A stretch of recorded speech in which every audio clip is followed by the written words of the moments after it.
కాపు రిజర్వేషన్ల కోసం తన రాజకీయ జీవితాన్ని పణంగా పెట్టిన ఉద్యమ యోధుడు ముద్రగడ పద్మనాభం ఆశయాల సాధనకు కలిసికట్టుగా కృషి చేద్దామని కాపు జేఏసీ రాష్ట్ర నాయకుడు దాసరి రాము పిలుపునిచ్చారు. మాజీ మంత్రి కాపు ఉద్యమ నేత ముద్రగడ పద్మనాభం సంస్మరణ సభను సోమవారం సాయంత్రం స్థానిక హోటల్ గ్రాండ్ సామ్రాట్ కాన్ఫరెన్స్ హాలులో నిర్వహించారు. కాపు జేఏసీ తెనాలి నాయకులు గాలం వేణు అధ్యక్షత వహించారు. దాసరి రాము తన ప్రసంగాన్ని కొనసాగిస్తూ తన రాజకీయ జీవితంలో ఎన్ని అవాంతరాలు ఎదురైనా మడమ తిప్పకుండా ఇచ్చిన మాటకు కట్టుబడి నిజాయితీ నిబద్ధతతో చివరి వరకు జీవించిన ముద్రగడ బాటలో కాపుల అభ్యున్నతికి కృషి చేద్దామని సూచించారు. కాపులను బీసీల్లో చేర్చాలని డిమాండ్తో పనిచేద్దామని చెప్పారు. విశ్రాంత శాస్త్రవేత్త డాక్టర్ చందు సాంబశివరావు మాట్లాడుతూ కాపుల్లో చైతన్యం తీసుకొచ్చిన ఉద్యమ నేత, అవినీతి మచ్చలేని రాజకీయ నాయకుడు ముద్రగడ పద్మనాభం అన్నారు.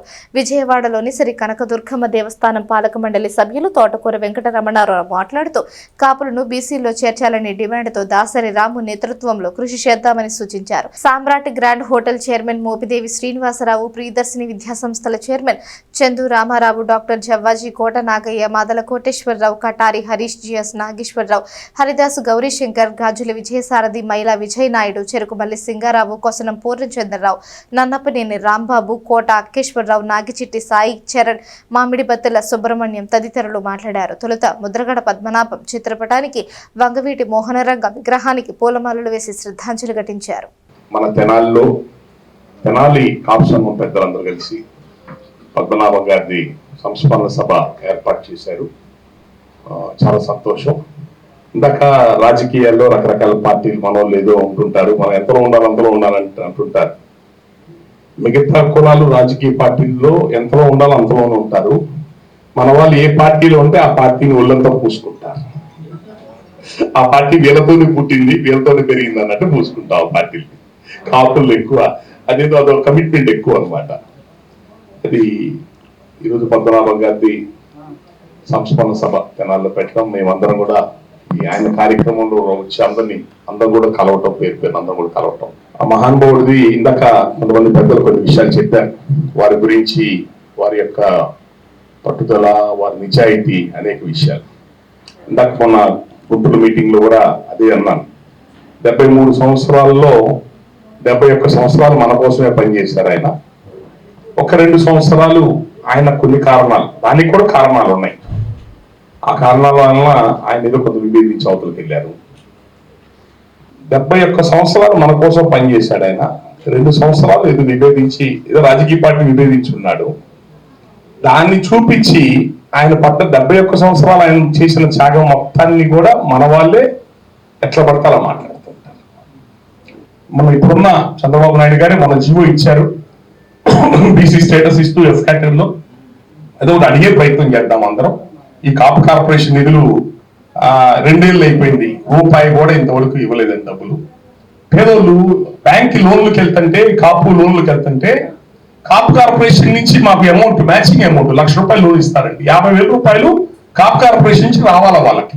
ఆ 50,000 వస్తేనే, సబ్సిడీ 50,000 వస్తేనే ₹1,00,000 ఇస్తుంది బ్యాంక్, లేకపోతే ఇవ్వదు. లెటర్ రావాలి అక్కడి నుంచి. మాకు అక్కడ ఏ లెటర్లు రావట్లేదు, మీకు ఏ డబ్బు శాంక్షన్ చేయలేదు బాబు, మీ ఇప్పుడు లోన్లు ఇవ్వలేమని అంటున్నారు. వేల మంది అప్లై చేసుకుని ఉన్నారు. కాబట్టి ఆ కాపు కార్పొరేషన్ నిధులు ఏవైతే ఉన్నాయో, మీరేమి ప్రభుత్వం ఇబ్బందుల్లో ఉంది, లక్షల కోట్లు అప్పులు చేస్తున్నారు, మీ పనులు జరుగుతున్నాయి కదా, ఒకళ్ళు అప్పుల్లో ఉంటే ఉన్నారు.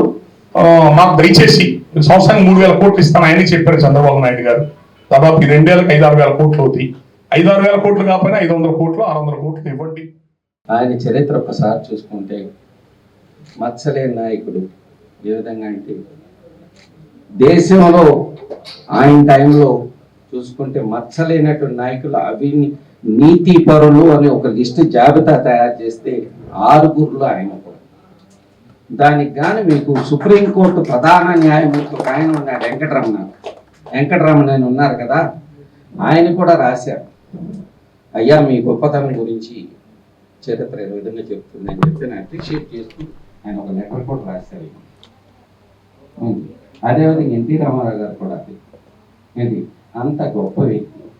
అలాంటి గొప్ప వ్యక్తిని మనం ఏ విధంగా వాడుకోగలిగాం, ఉపయోగించుకోగలిగాం, ఈ జాతి ఏ విధంగానూ ఉపయోగించుకోగలిగాం. ఒక ఆభరణం లాంటి వాడు మనకి, ఒక గోల్డ్ ఆభరణంగా తయారవ్వాలంటే దాంట్లో ఆస్తులు బాగానే ఉన్నాయి ఏంటి, ఆయనకి గౌరవంగానే ఉంది సొసైటీలో. ఎప్పుడైతే ఉద్యమాల్లోకి వచ్చాడో అన్నీ పోయాయి. మచ్చలేనటువంటి ఒక నాయకుడిని మనం నిలుపుకోలేకపోయాం, ఉపయోగించుకోలేకపోయాం. లాస్ట్ ఏదో పేరు ఒక మాట అనేది, ఆయన ఒక మాట అంటే ఆ మాట ఎలా నిలబడతాడనేది ఒక ఉదాహరణ చెప్తాను. రీసెంట్గా ఒక ఫైర్ ఆఫీసర్ వచ్చి, ఆ ఊళ్ళోని ఫైర్ ఆఫీసర్ వచ్చి, అయ్యా మీరు స్థలం ఇచ్చారు కదా ఫైర్ స్టేషన్కి, అది రిజిస్టర్ కాలేదు, మీరా ఇబ్బందుల్లో ఉన్నారు. ఆ 4 ఎకరాలు అది ఊరు బయట ఉండేది ఇంతకుముందు, ఇప్పుడు ఊళ్ళోకి వచ్చింది. ఏంటి మీరా ఇబ్బందుల్లో ఉన్నారు, జస్ట్ చిన్న కాగితం పంపించేసేయండి, నా ఆఫీస్ని వెకేట్ చేసేయమని చెప్పి, నా స్థలాన్ని వెకేట్ చేయమని చెప్పి, చాలు మేము వేరే చూసుకుంటాం, దాని ప్రపోజల్స్ కూడా ఉన్నాయి మా దగ్గర అని చెప్పి చెప్పడం జరిగింది. ఆ 4 ఎకరాలు ఒక్కొక్క ఎకరం 5 కోట్లు, 4 ఏళ్ళు 20 కోట్లు అవుతుంది. 20 కోట్లు ఉన్నటువంటి పరిస్థితుల్లో మీకు కాస్త చూస్తూ ఇబ్బందులు తీరుతాయి కదా అని చెప్పి ఆయన వచ్చి అడగటం జరిగింది. సరే నాయన నువ్వు చెప్పావు కదా, సరే థ్యాంక్స్ అని చెప్పి ఆయన పంపించేసి ఆయన టిఫిన్ పెట్టేసి పంపించేసి ఎవరన్నా వెళ్ళనేది. అది మన అమ్మ కూడా అంత గట్టిగా ఇచ్చేసి పెట్టలేదేమో, మరి ఆయన మాత్రం ఆ రకంగా పెడతా ఉంటాడు. అందరికీ కూడా నమస్కారం. ముద్రగడ పద్మనాభం గారు ఎర్రపూడిలో ఒక జమీందారు కుటుంబంలో జన్మించి ఒక రాజకీయ చరిత్ర కలిగినటువంటి కుటుంబం వారికి.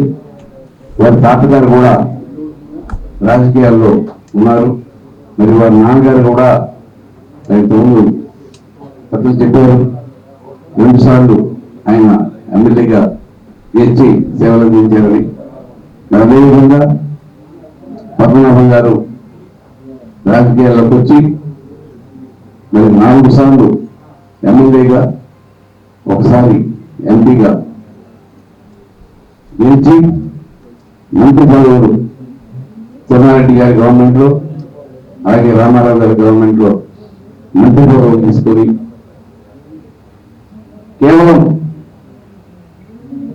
ఆయనే మంత్రి పదవికి అలంకారం ఉన్నట్లుగా ప్రవర్తించి ఒక నిబద్ధతతో, ఒక మంచి నియమాలతో ఆయన విధులు నిర్వహిస్తుండగా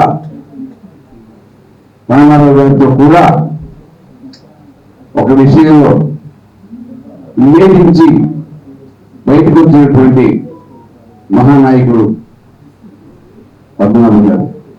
అంతటి మహాసభను నడపడం అంటే సామాన్యమైన విషయం కాదు.